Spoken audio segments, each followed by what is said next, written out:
Notre invité grand angle ce midi est Adam Squaté, le président du club Presse Martinique. Oui, l'actualité, c'est aussi la semaine de la presse à l'école. Comment parler d'actu avec les enfants? Bonjour Adam Squaté. Bonjour Isabelle.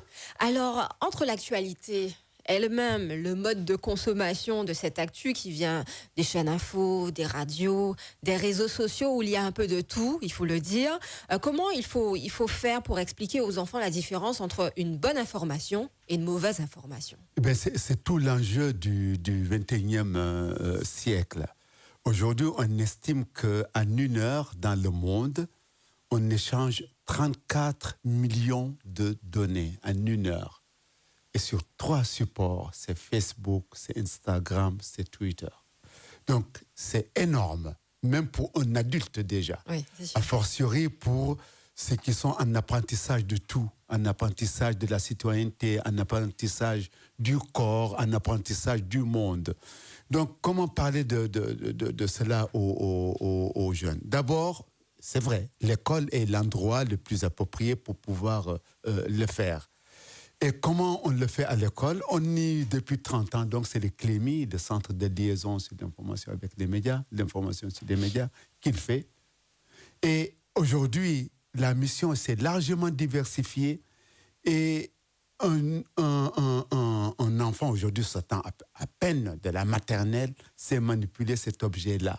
Et une fois donc, comment on pourrait leur en parler? C'est de leur dire tout simplement qu'il y a information et information. C'est pas parce qu'on a échangé une belle image de sa tante à son copain qui est en Australie ou en Nouvelle-Zélande ou au Nigeria qu'on est informateur. Oui, il y a des degrés d'information. Il y a des degrés d'information.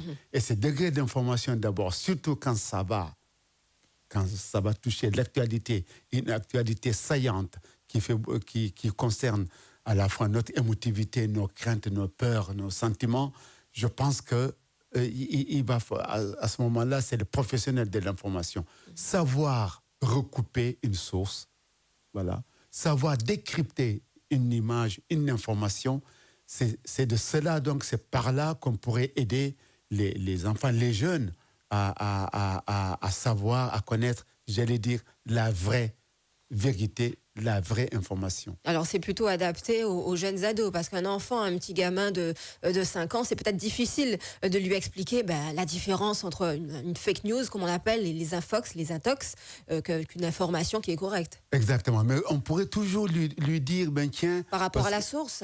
Voilà, par rapport à la source. Et une information qu'il a vue à la télé avec ses parents, éventuellement, lui, il est dans sa vie d'enfant. Tout à fait d'enfant, avec son émotion, ses questionnements.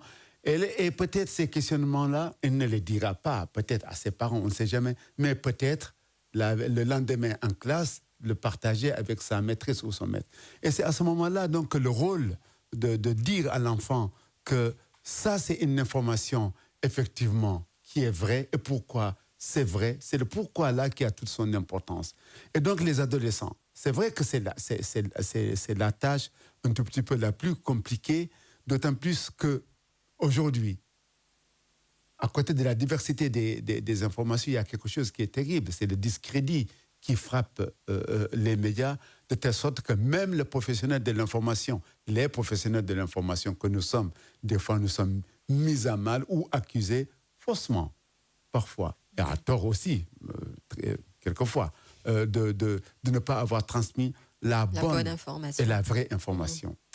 D'accord. Alors, et comment trouver justement les clés pour pouvoir en parler aux enfants? Par exemple, d'une information qui est assez particulière, assez chaude, des mobilisations, des grèves, les gilets jaunes, par exemple. Comment expliquer à un enfant, tous ces pillages qu'il y a sur les Champs-Élysées, toutes ces grandes manifestations qu'il peut y avoir ici, chez nous? Comment, pour que l'enfant ne soit pas trop choqué, puisse comprendre finalement l'info?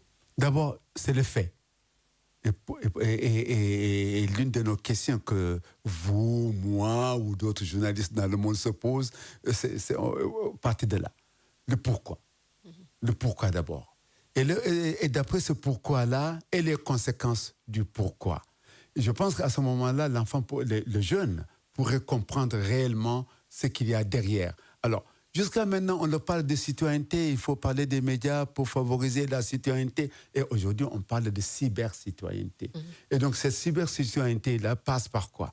Par expliquer, dire ce qu'il y a. Il faut être pédagogique avec eux. Il faut être assez pédagogique avec eux et même didactique quelque part.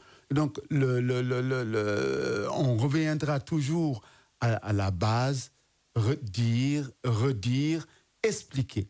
C'est pas sûr que les jeunes qui voient des affrontements entre les policiers et des manifestants fassent la différence. Ils vont voir la souffrance, sans plus.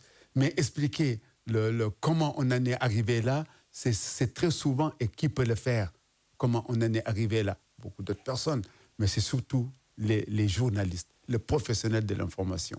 Alors, toute autre chose, maintenant, le thème de cette semaine de la presse cette année, c'est l'information sans frontières, frontières qui pourraient faire écho au mot limite. Est-ce qu'on peut informer sans limite en Martinique? Non, informer sans limite, je veux dire, on peut informer sans limite. On doit informer aussi avec une certaine limite.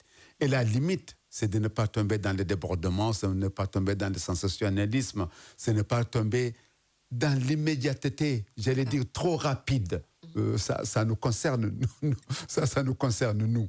Et l'information sans frontières, je veux dire, là aussi, c'est pratiquement un pléonasme.